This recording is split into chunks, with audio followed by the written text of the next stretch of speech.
Let's get into Pablo Torre. Why? Because finally Pablo Torre wants to talk about what we want to talk about. What is that? Pablo Torre wants to talk about Mike Vrabel. It's about damn time. So backstory, Pablo Torre obviously works at The Athletic. Dianna Russini worked there. Obviously, Pablo Torre works for or with Dan Le Batard. Dan Le Batard and Dianna Russini homies. To the point where Dan Le Batard even said, hey, I'm emotionally challenged in this one. I'm conflicted. I can't do it. It's my homie. And let's start there. Is that a good enough reason? Like, look, he didn't take an oath to be a journalist. Everybody knows when you talk about your friends, you lay off the gas a little bit. But not to cover this story because your friend's in it. And then now he has to cover it because the people involved keep talking. That's what's happened. Like everybody involved start yapping. And once they start yapping, you know what's going to happen. So now we're here.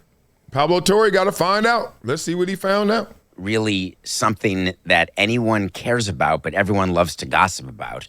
It is one of the great glass house syndromes that exists in the business world, where people talk about it while they live in a glass house or have lived in a glass house at one point or another. And he's talking about infidelity. He's talking about doing the thing. He's talking about, look, we're going to put alleged about all this because we don't know if they got it in or not. They could have just been emotionally connected for 6 years. People do crazy things, right? If you ever been in those scenarios, you know, how many times you ever been in a friend zone? You know what I'm saying? You ever been in a friend zone? Don't lie. I know I have. I've been in the friend zone for decades with somebody before. Oh, well, you know what I mean? And then you probably saw us out because we were so cool and we were so close to that line. Shoo, you could have assumed the worst, right? High school, college, all that. We all been there. But let's just say assumed. Assumptions. Now let's go. When you travel with the baseball team, you have to become numb to it because if you're too moral, truthfully, you can't function. And that makes me feel badly sometimes, but not often. We already have arrived at the difference between working in sports and journalistically covering sports. And I'm really getting tired of saying this word, but everyone keeps saying it, journalistically and journalists. What the hell does that really mean? Like you went to Syracuse and you got a degree in it, so what? You ain't living by it. Like this is the thing, and let's be real about journalists today. They're not being journalists today because they can't. The industry shifted on them. It didn't go from, it went from being right to being first. And when that happened, the money came with it. The incentive shaped the behavior. Stop. I'm not dissing Pablo. I like what Pablo does. I don't like that he did it to my Clippers. I don't like that he still ain't got a smoking gun yet. But I do like the fact that he does his dirt. He does his own dirt. He goes and digs. He got the shovel. You can see the dirt on the sweater. Respect. But this whole journalist stuff, stop. You can't be no journalist and then have a short YouTube clip. You can't have excerpts everywhere talking about, oh yeah, I'm a journalist. Y'all not journalists no more. And look, like I'm not an athlete anymore.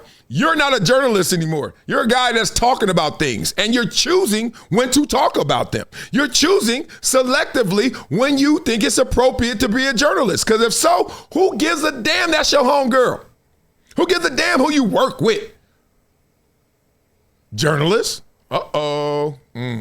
Because there is a code of ethics in the world of journalism. There is not a code of ethics around this subject, so to speak, in the world of allegedly sleeping with journalists. There is. We had a set of rules. You came up with them. No, I actually inherited these. These are not. Okay, let's talk about these rules. But before we get into these rules, I understand, once again, I respectfully understand why they're like dancing around this as a company. Some companies are and individuals are. I understand. Doesn't mean I would do it, right? Like I get where you're coming from. Don't mean I would go the same way.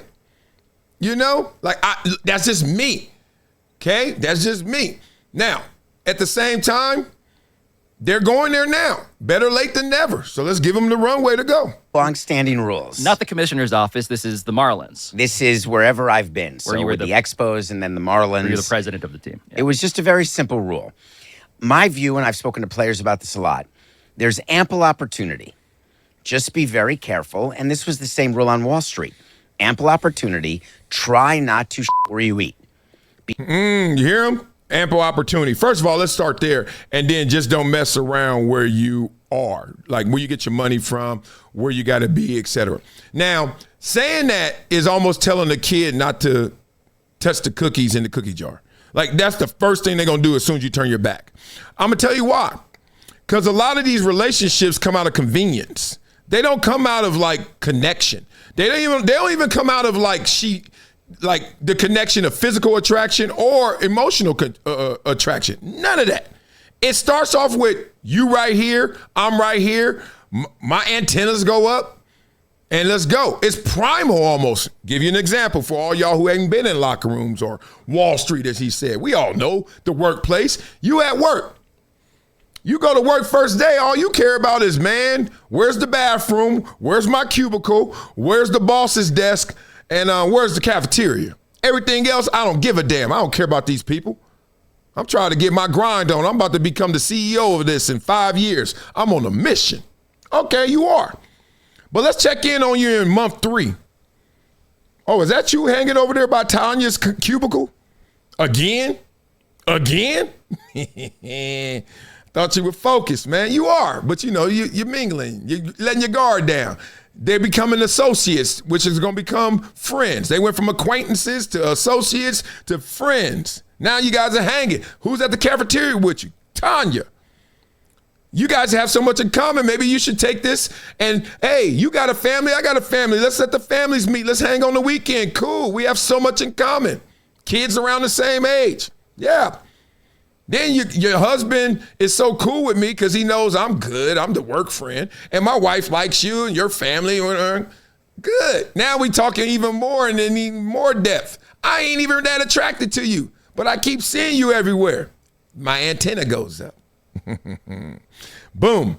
Then next thing you know, you in HR. Simple as that. Now, I'm not saying it's easy to happen like that, but it's that simple. Know the difference between simple and easy. Give you one more example. You ever go to the club? Everyone always says, why these athletes always dating the same girls? Why these celebs always dating the same girls? They know them types. Why they do that? I give it to you just like it happens in real life. You get to the club, you get to your table, you sit there, you post it with your boys. You want all this love and attention. Is this another way to flex? So instead of you walking around and really looking through this whole crowd, or you just saying, forget that, I'm going to send my boy there. Sometimes you just standing there, and guess who comes to you? Thirst. You want to quench your thirst? She fine enough. She ain't the one you would have picked. She ain't the one you were even looking at. You over here doing this. And then she come up to you, hey, how you doing? What's up? She start talking, next thing you know, you forgot about her. And that happens over and over again. I used to always have this conversation with my homies. They were like, why you always with the same girls? I was like, because they the ones that want us. And the ones we want take a little bit of work. I ain't got time. Convenience, once again, is the reason. Because when you do that, it causes a mess that I would have to clean up. And what I would say to players is, I don't want to clean up that mess. I want you to live your life, and I'm not going to judge, but don't make it so that I have to get involved. Where sideline reporters get involved, where cheerleaders get involved, player wives. I've had that. What do you mean? I've had a player wife cheat with the teammate. Oh, there's nothing. Oh, and I've seen that happen twice. I've even seen where a teammate cheated with somebody's wife, and then they end up getting married. What? What? I've seen that. I've seen somebody else, yeah, we teammates and that's your girl, but when y'all break up now, that's my girl.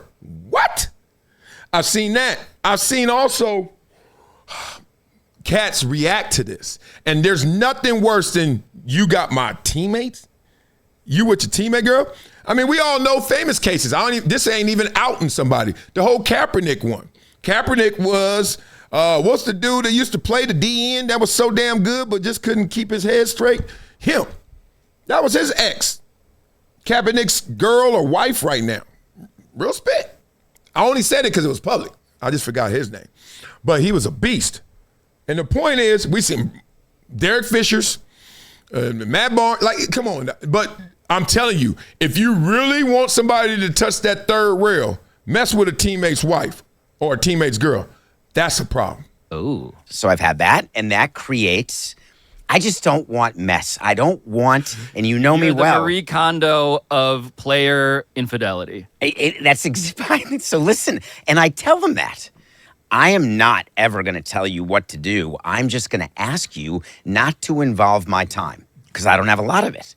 Right. The variable you're trying to restrain is time, which is not to say this is a judgment on an ethical basis. It is not. It is a business practice.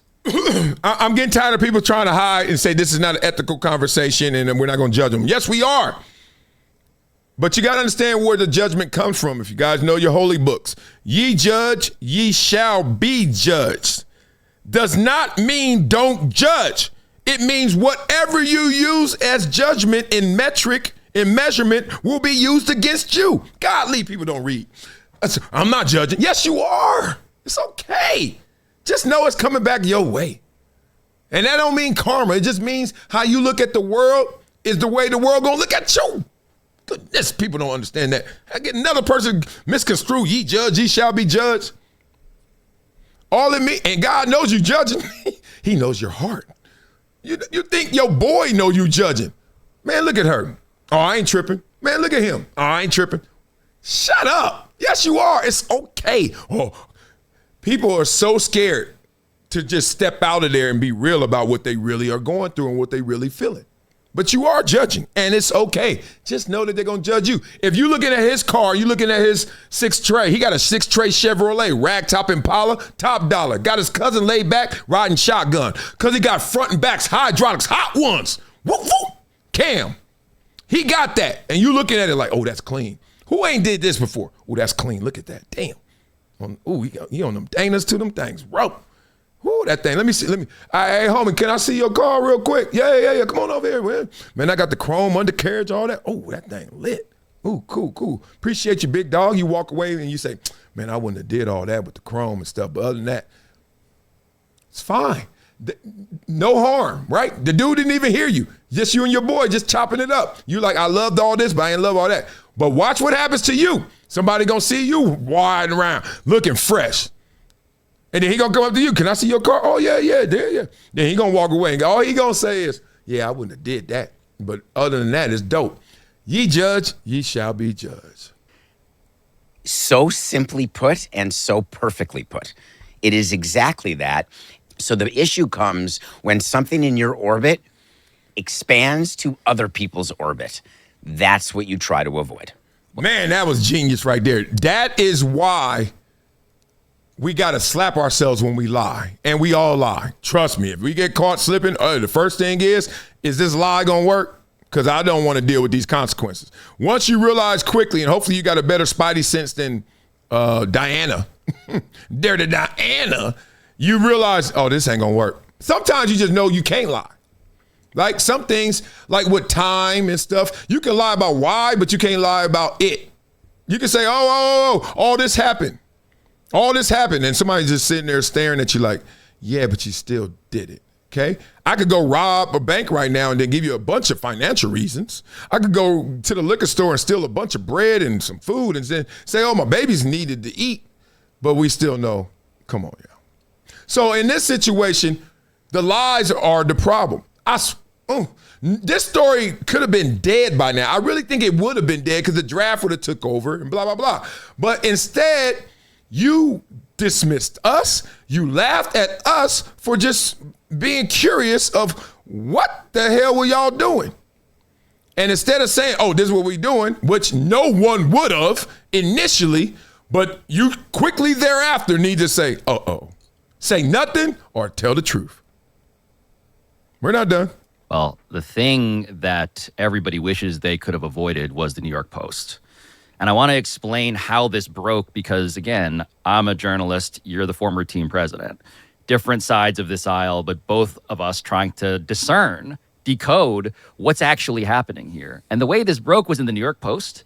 And I want to get to private investigation as an industry because you are familiar personally with that industry. All right, let's get out of there, blah, because this was no PI. They've already found this was no PI. This was a family. This was a couple up there taking pictures. The dude knew who Vrabel was because he's a big sports fan. Then wife went out there and slanged them pictures. This wasn't no PI. So everybody's saying, oh, your iPhone don't zoom like that. I even probably thought that. It does. I guess it does. Or they got that Android. Whatever it is, it was real. It's real. Now, the downfall from all of this, obviously, is what Dianna had to resign. Let me stop. I got to catch myself like I catch these cats on this show. She wanted to resign because she thought, word is, they said, just give us your phone, Tom Brady style. Remember Tom Brady, NFL said, give me your phone. He destroyed it. Oops. They said, Dianna, Dirty Dianna, come here.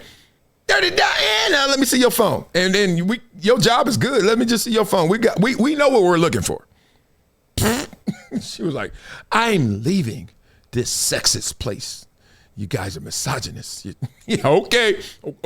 Okay. What's good, fam? It's your boy, Marcellus Wiley. And I got to talk to you about something that's been a game changer for me. Y'all know I've been on the comeback trail after my hip surgery. And let me tell you, getting back to 100% ain't easy. I've been looking for anything to give me that edge, to help me bounce back stronger, faster. And that's where VINIA's new blood flow hydration product comes in. Oh, this ain't just another supplement, people. This is about optimizing your body from the inside out. Since I started taking VINIA blood flow hydration, I'm feeling a big difference in my physical therapy sessions and my energy levels. And for anyone out there or just looking to elevate your daily well-being, this is it. So head over to my link in my bio, check out VINIA blood flow hydration, and start your own comeback story. Trust me, your body will thank you. Oh, that wasn't enough? Y'all want some more? Well, check out the link in my bio, Hydration Situation Live. Blah, blah, blah. It's been a decade plus that I knew that this day was going to come. Oh, this is not hyperbole here. Because I believe the word is